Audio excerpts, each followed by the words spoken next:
Shooting ফ্লোরে আবারও বিপত্তি। গত কয়েক মাসে একাধিকবার বিভিন্ন সময় বিভিন্ন জায়গায় শুটিং চলাকালীন বিপদে পড়েছেন অভিনেতা কলাকুশলীরা।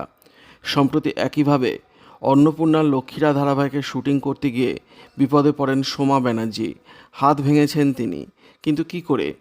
অন্নপূর্ণার লক্ষ্মীরা ধারাবাহিকের নতুন প্রোমো সম্প্রতি প্রকাশ্যে আনা হয়েছে। সেখানেই দেখা গিয়েছে বড় মেয়ে স্বাতীর সঙ্গে টাকা নিয়ে যখন অন্নমা ওরফে অন্নপূর্ণা ফিরছে, তখনই ছিনতাইবাজের খপ্পরে পড়ে, সর্বস্ব হারায়।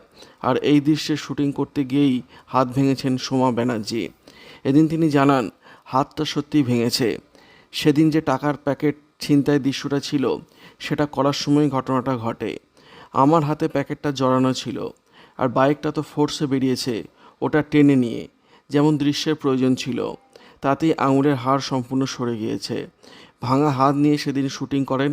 পরের দিন এক্স রে করা সহ অন্যান্য প্রয়োজনীয় ব্যবস্থা নেন। শুটিং ফ্লোরে সকলে দারুণ সাহায্য করছেন বলেও জানান তিনি। তবে আহত হয়ে মোটেই বসে নেই, কাজ চালিয়ে যাচ্ছেন পুরোদমে। হাতে ক্লিপিংস করতে হয়েছে তার, তবে সেটা অন্য মায়ের লুকের সঙ্গে যাবে না বলে ক্রেপ ব্যান্ডেজ বেঁধেই শুটিং করছেন। এমনকি এই অবস্থায় সহ অভিনেতা অভিনেত্রীদের জন্য রান্না করেও নিয়ে আসছেন তিনি।